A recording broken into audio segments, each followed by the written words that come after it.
Bismillahirrahmanirrahim. Assalamualaikum warahmatullahi wabarakatuh. Waalaikumsalam warahmatullahi wabarakatuh. Ila hadratin Nabi Mustafa Muhammadin sallallahu alaihi wasallam wa ala alihi wa sahbihi wa dzurriyyatihi wa ahli baitihi wa sahbihi ajmain. Sanila Al-Habib Muhammad bin Salim bin Hafid wa usulihim wa furihim wa man tasbih ilaihim lahumul Fatihah. A'udzubillahi minasyaitonir rajim. Bismillahirrahmanirrahim. Alhamdulillahi rabbil alamin arrahmanir rahim maliki yaumiddin. Iyyaka na'budu wa iyyaka nasta'in ihdinas siratal mustaqim siratal ladzina an'amta 'alaihim ghairil maghdubi 'alaihim waladdallin. Amin. Halaman 42. Ya. Bismillahirrahmanirrahim. Ma yata'allaqu bisolati. Ya, hal-hal yang berhubungan dengan sholat. Apa saja itu? Udah ketemu kan? Kal, udah Kal?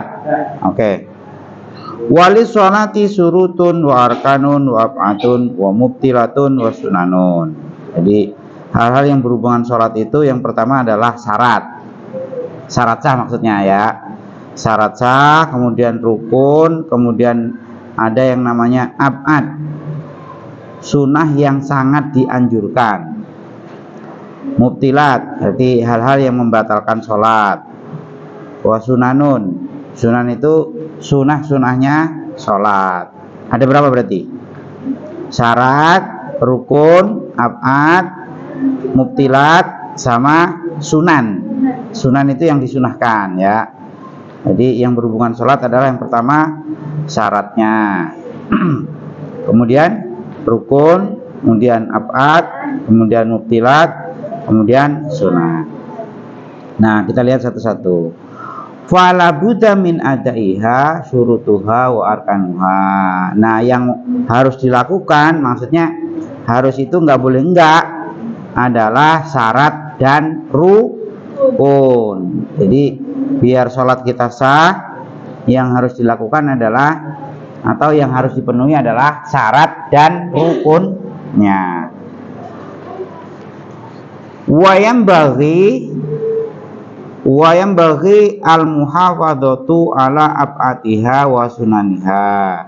Kemudian ab'ad dan sunahnya sebaiknya dijaga, maksudnya sebisa mungkin dilakukan. Kalau misalnya nggak dilakukan karena satu hal kita nggak melakukan ab'ad atau sunahnya, nah sholat kita sudah selamat atau sah.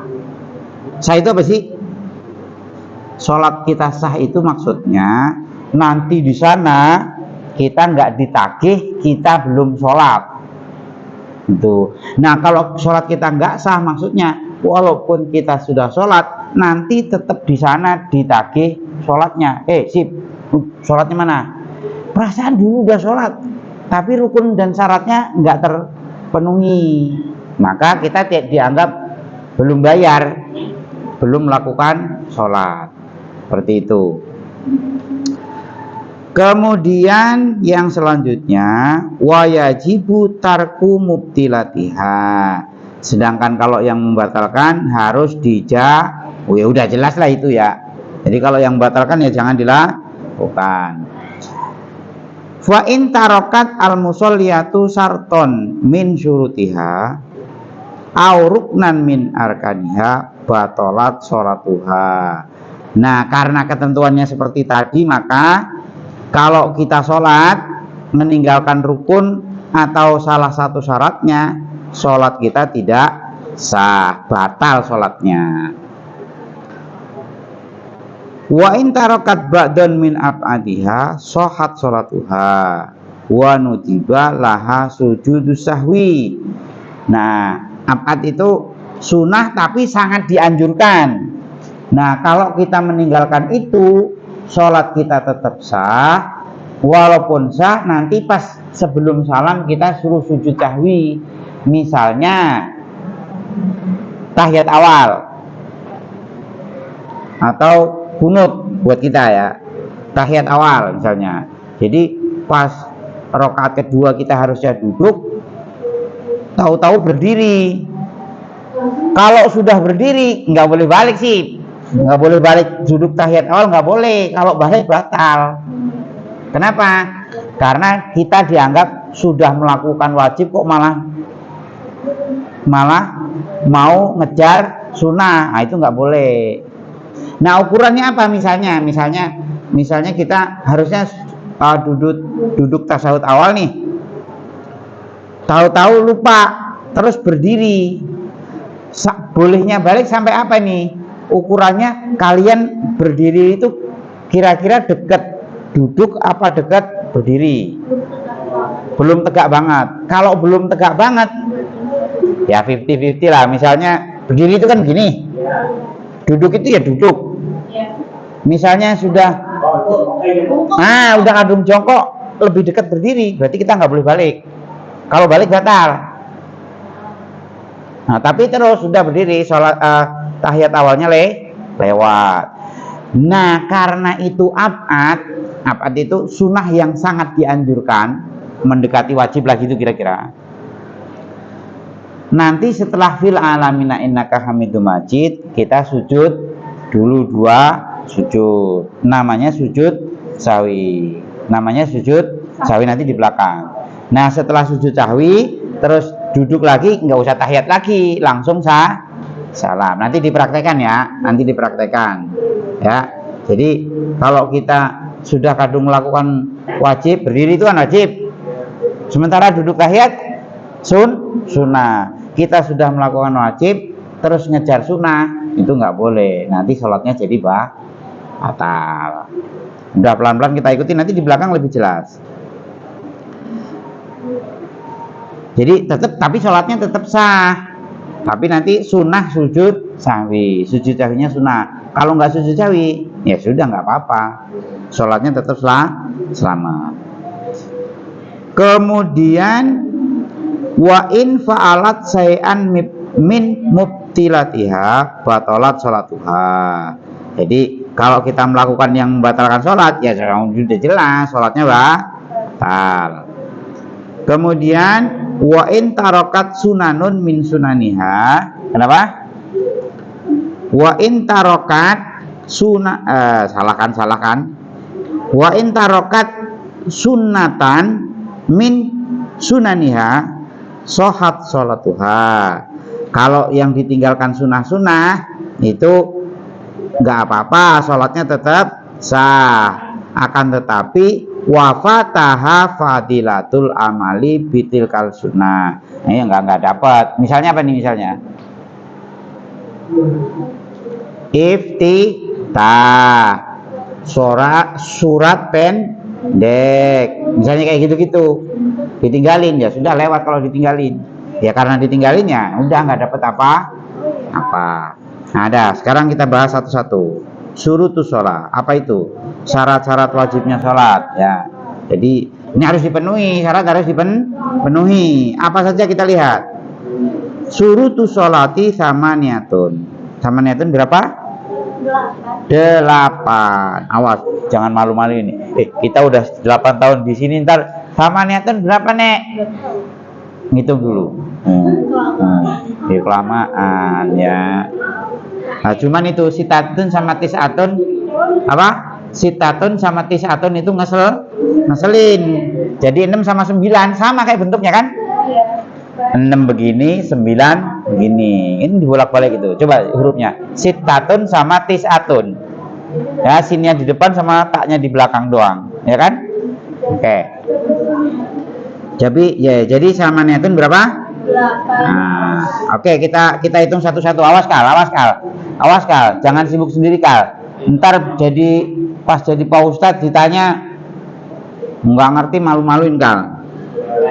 Iyalah. Yang pertama, al awalu, karena ini kita perempuan, jadi yang diukur perempuan ya. Jadi yang laki-laki ngikutin aja nanti buat ngajarin istrinya ntar. Oke.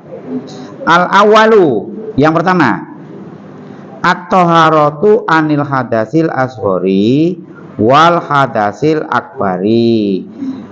Sholat itu akan sah kalau dia sudah tidak punya hadas kecil, tidak punya hadas besar. Ini nggak usah diulangi lagi karena udah dibahas di depan ya. Nah, kita hitung aja itu. Jadi yang pertama harus suci atau terbebas dari hadas kecil, hadas besar. Waqat taqaddama dzikrut thaharati. Sudah kelewat pembahasannya. Jadi di sini udah nggak dibahas lagi. Kalau dibahas lagi nanti nggak kelar-kelar ya. Oke. Falau kana alal mar'ati hadatsun asgharu wa huwa mau ajabal wudu'a. Hadas kecil itu yang kita harus wudu. Au hadasun akbar wa huwa mau ajabal ghusla. Jadi hadas besar itu yang kita harus mandi. Fanatasihu sholatuha hatta tatatoharu. Sehingga orang punya hadas kecil, hadas besar nggak boleh sholat dulu sampai dia wudhu atau sampai dia mandi. Udah selesai juga, belum selesai mandi ya nggak ada gunanya. Udah tahu masih berbes mandi ya nggak ada gunanya itu. Nunggu selesai terus mandi baru sholat. Itu yang pertama. Yang kedua, asani at-taharatu anin najasati fi thawbi wal badani wal makani. Yang kedua adalah suci dari najis. Tadi apa? Hadas tadi ya. Sekarang najis. Yang kedua najis. Apa yang harus suci dari najis? Pakaian, badan, dan tempat. Berarti pakaian itu meliputi apa? Kerudung, baju, celana dalam termasuk, kaos dalam. Nah, termasuk itu yang dipakai ya. Atau misalnya apa?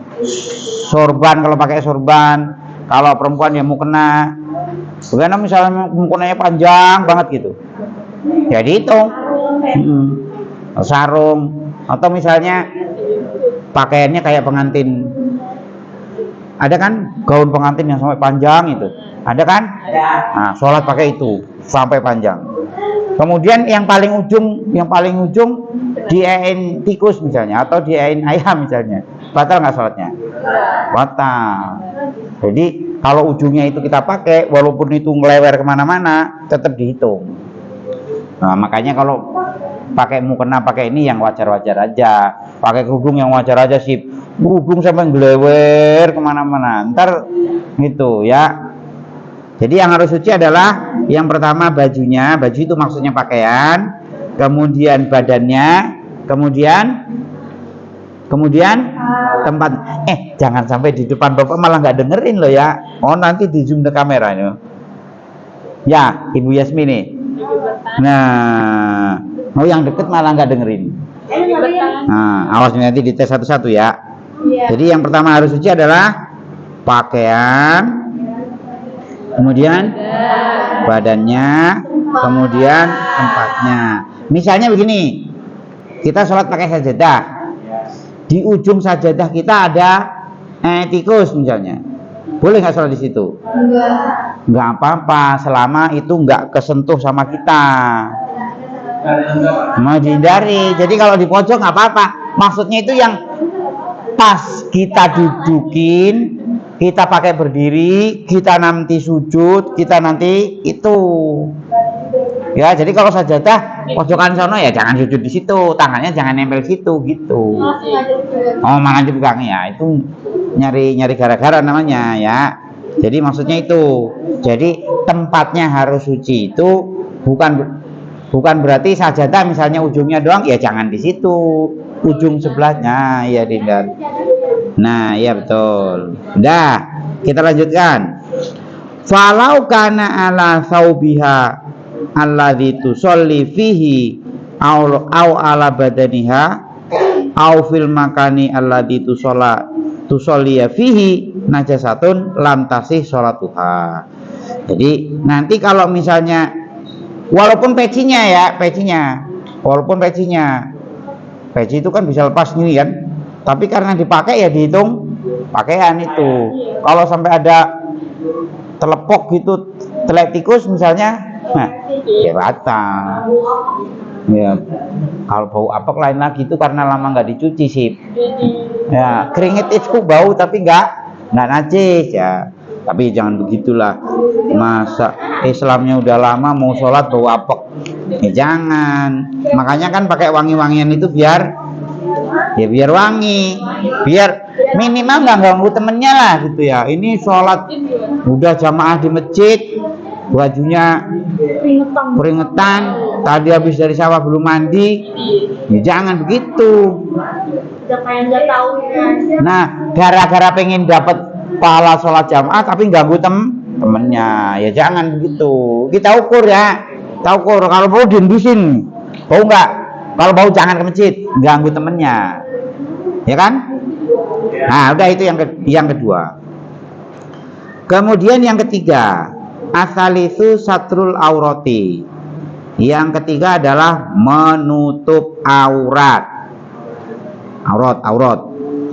Apa itu? Wa auratul hurrati fi sholati jami'u badaniha masih wal wajhi wal kafaini. Auratnya seorang perempuan pas sholat adalah seluruh bagian tubuh kecuali muka dan telapak tangan.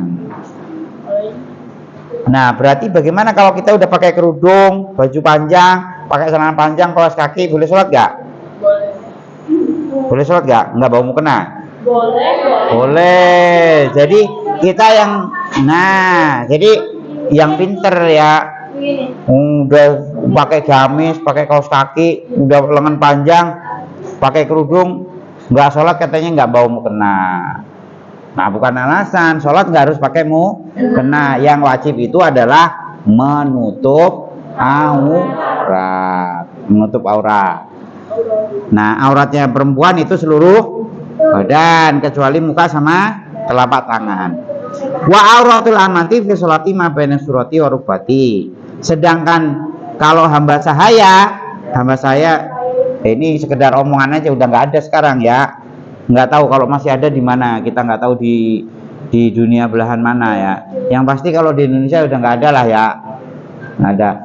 Pembantu bukan hamba saya loh ya. Ntar gara-gara dia kerja di mana jadi pembantu, bukan itu ya. Kalau hamba saya itu ya hamba budak itu ya budak ya jangan salah itu ya.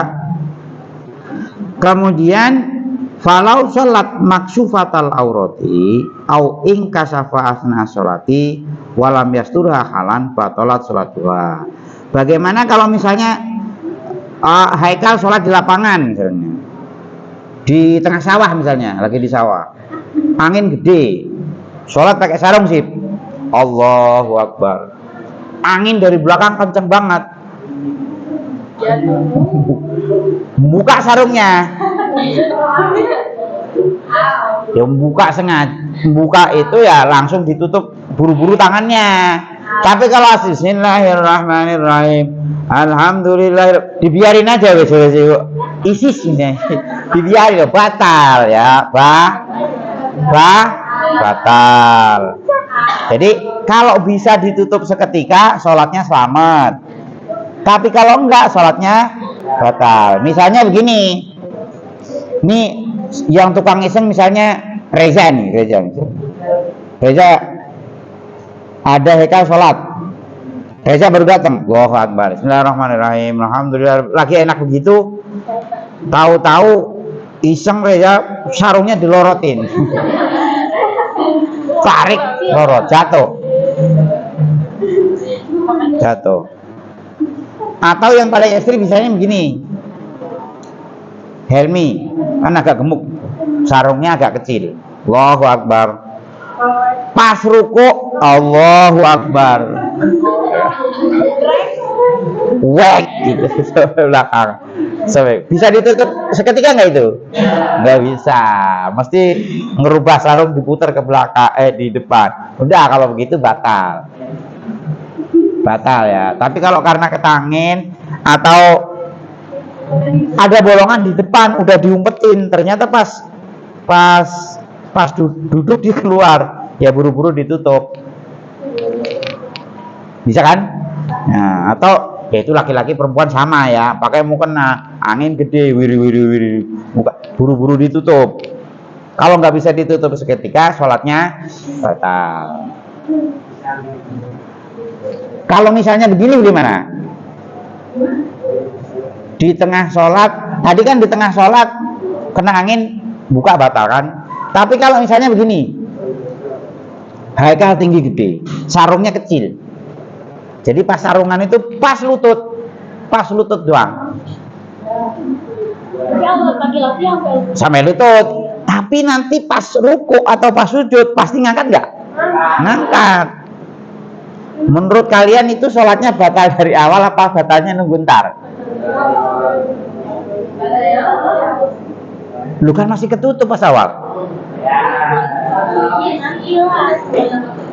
Nah sebaiknya sholatnya bagaimana? Nggak usah sholat dulu apa bagaimana? Iya, ganti sarung itu kalau ada sarung. Maksudnya ini udah nggak ada lagi, udah. Gitu.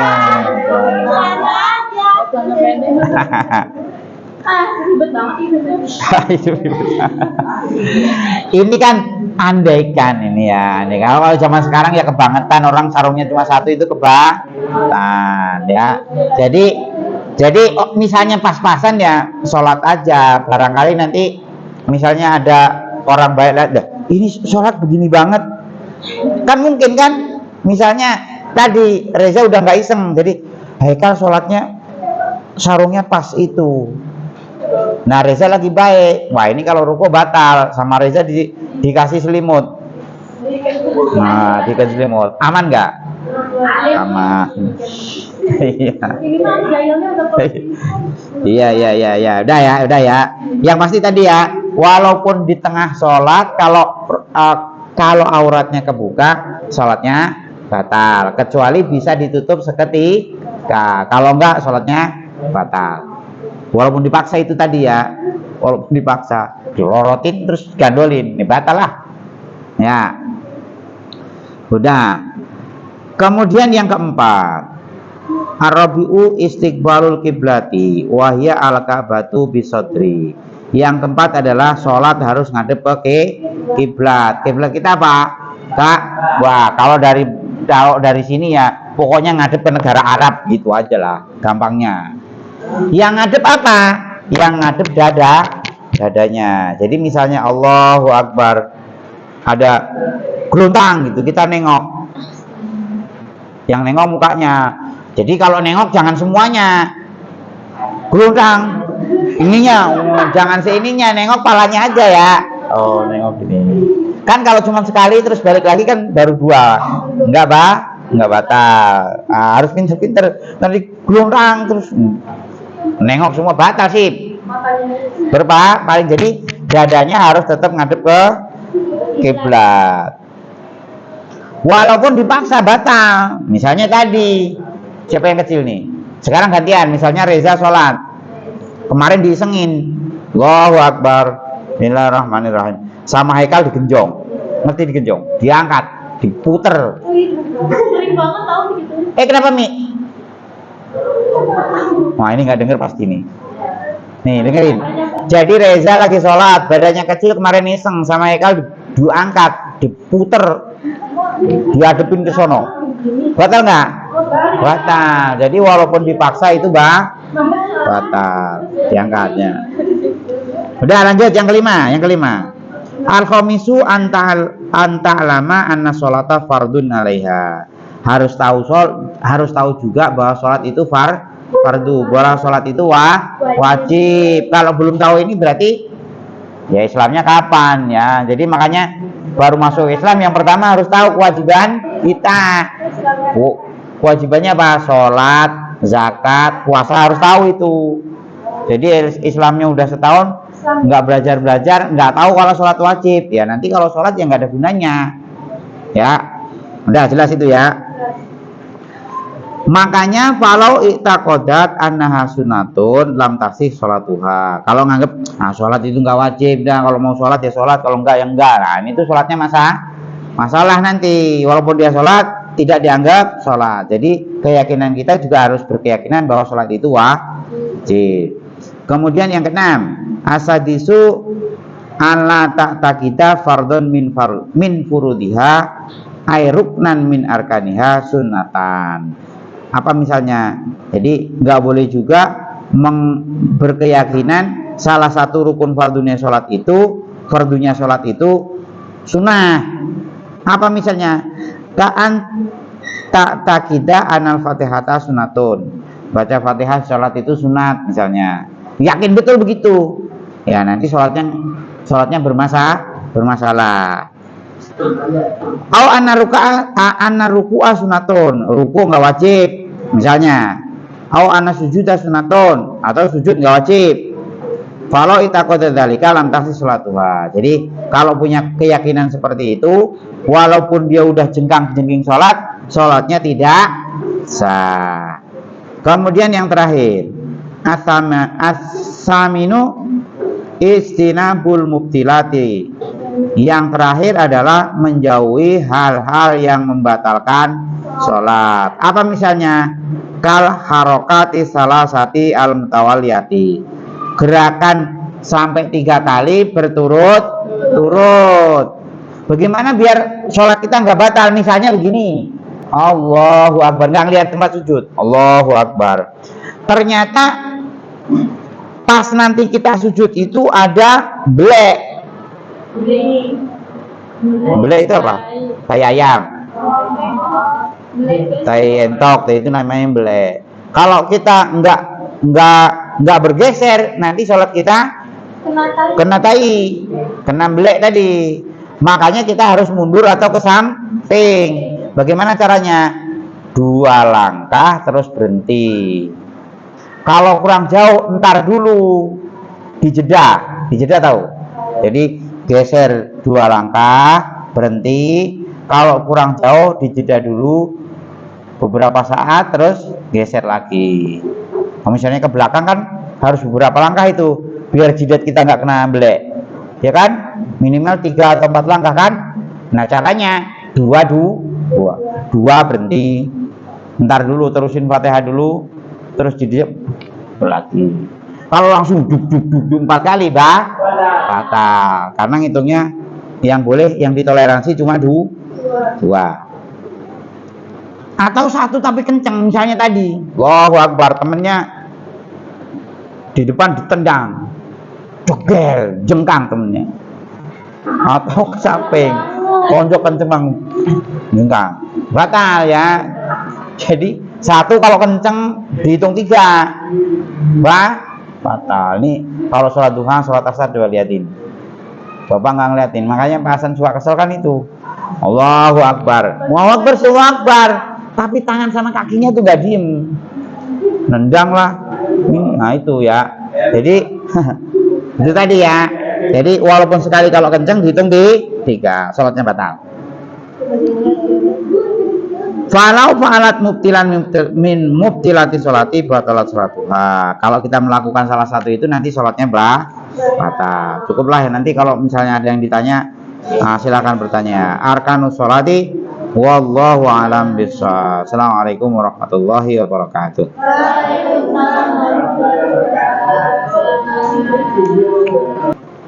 Yang imami. Oh, PHP. Haikal, Memkal.